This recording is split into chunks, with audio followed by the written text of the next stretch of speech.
pretty clear that Twitter suppressed stories that it felt would hurt Joe Biden or help Donald Trump or both during the 2020 presidential election. And they can do that.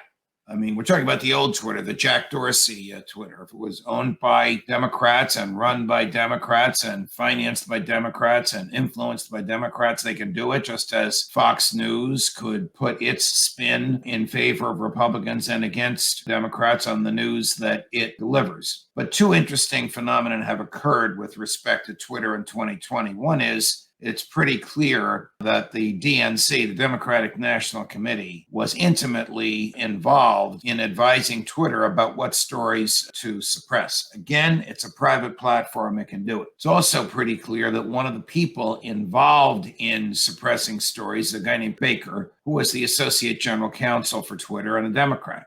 So far, nothing wrong with that.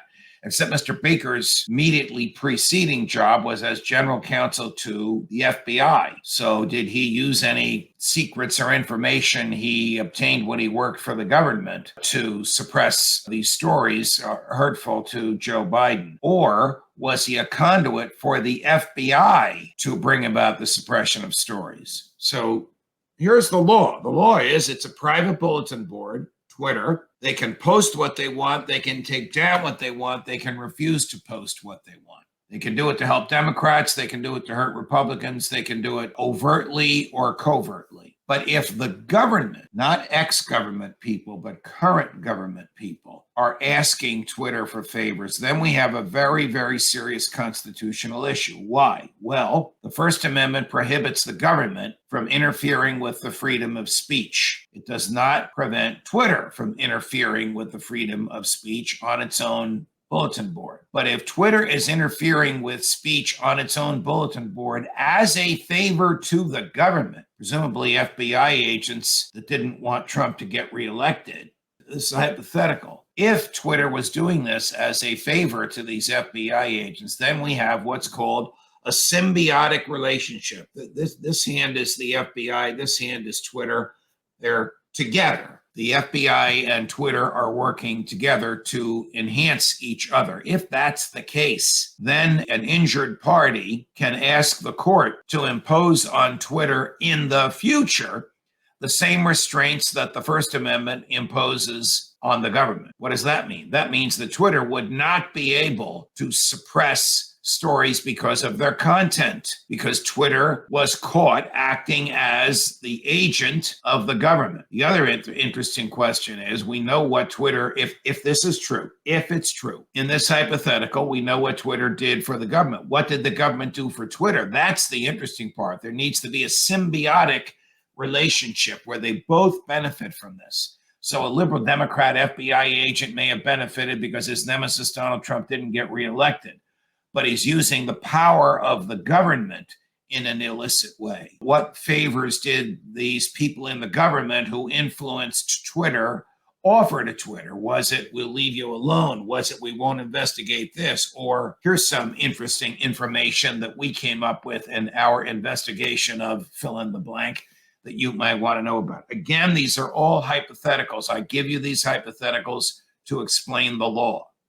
So the law is when the private actor, Twitter, and the government actor, in this hypothetical now, the FBI, are so intertwined together, that's called state action.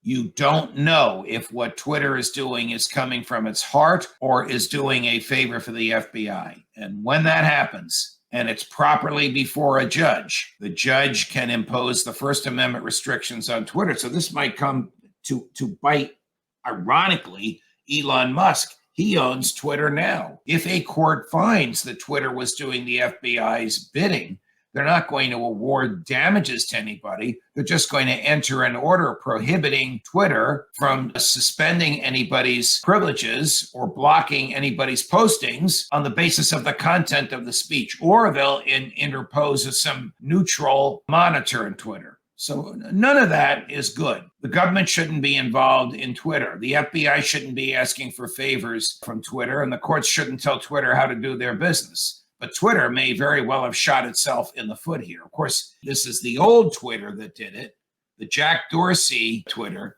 But the new Twitter, the more libertarian version, not purely libertarian, because Elon Musk, and I've called him out on this, has suppressed the speech of Ye. His speech is hateful, but he's got the right to speak, and suppressed the speech of Alex Jones, both because of the content of speech. But it's the new Twitter that will suffer because of the involvement with the government of the old Twitter, if this theory of the FBI influencing Twitter is true. A lot more is going to come out because Elon Musk is a master at keeping everybody's attention. So he's dripping information. He's using a well-respected journalist, Matt Taibbi, who many of us know, to get this out there, and some of it he's releasing itself. So when I say more to come as we get it, in this case, you can count on more coming from Twitter.